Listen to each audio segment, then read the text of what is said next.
paranormal investigator with his ex-girlfriend try to save the world from Xeno monsters. Anyways, this is 2005 Alone in the Dark action horror film. Spoiler alert. While I might give you my opinion on the film, this is not a substitute for watching it for yourself. Links to the film are in the description. Paranormal investigator and former agent of research agency Bureau 713, Edward Carnby, has a nightmare in which he hides from alien-like creatures as a child. Edward looks for remains of an extinct Indian tribe, the Abkani, which disappeared suddenly 10,000 years ago for reasons unexplained, and he finds an artifact of something related to it. On his way to the museum where Edward's ex-girlfriend, Aline Cedric, works as an assistant curator, scanning similar artifacts, he is attacked by somebody with supernatural abilities who tries to steal the artifact that he has, but Edward fights him off. At the same time, a ship recovers a coffin made of gold from the ocean floor.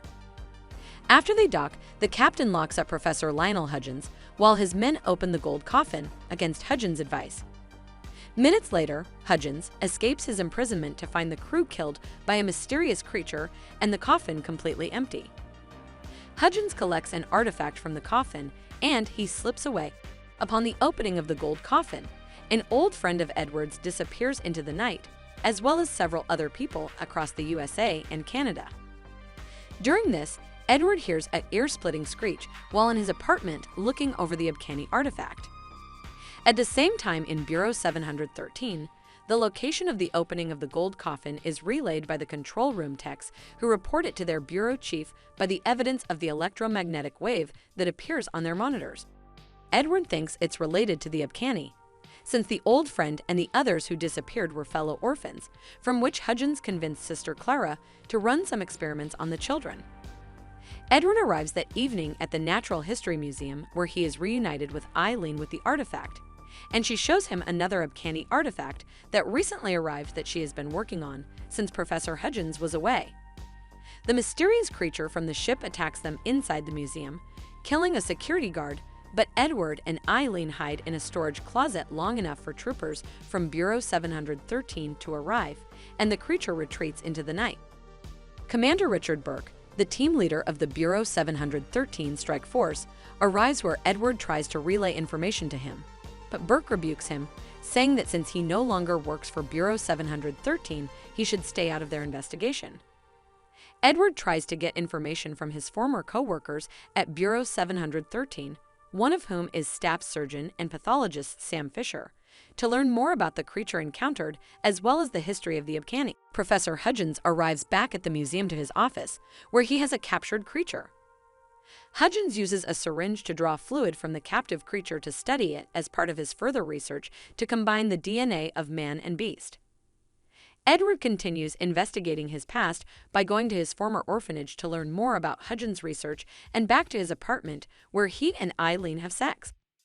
While the Bureau 713 soldiers are patrolling the museum, they are attacked by several creatures, who are the missing people that wandered off upon the opening of the gold coffin.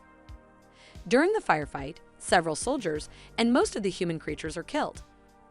Edward arrives on the scene and talks more with Burke, who again tells him to stay away. However, during a scuffle, Edward picks Burke's pocket, containing his Bureau 713 security badge.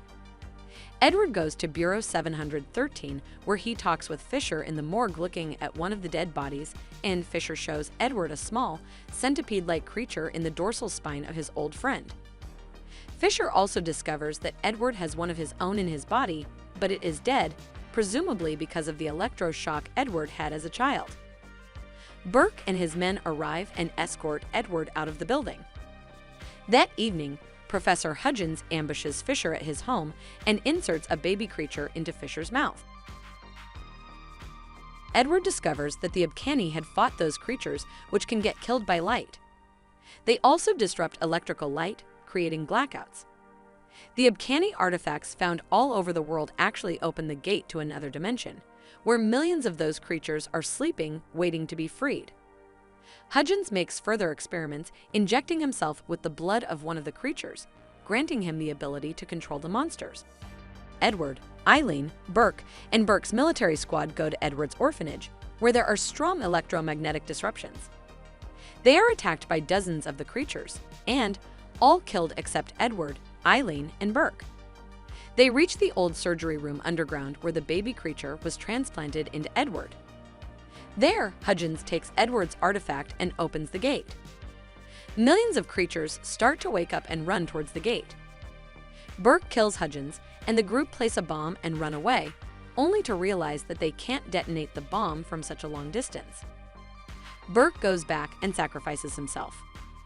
Edward and Eileen rise to the surface at dawn, but find an evacuated city with cars abandoned on the streets. As they walk down the street, something runs towards them. If you like movies that make sense and create good mood, here are some other recaps to check out. Thank you for watching, and I hope you enjoyed the video. Don't forget to like and subscribe for more like this one. Please comment your opinion and what should we watch next, and I will see you in the next video.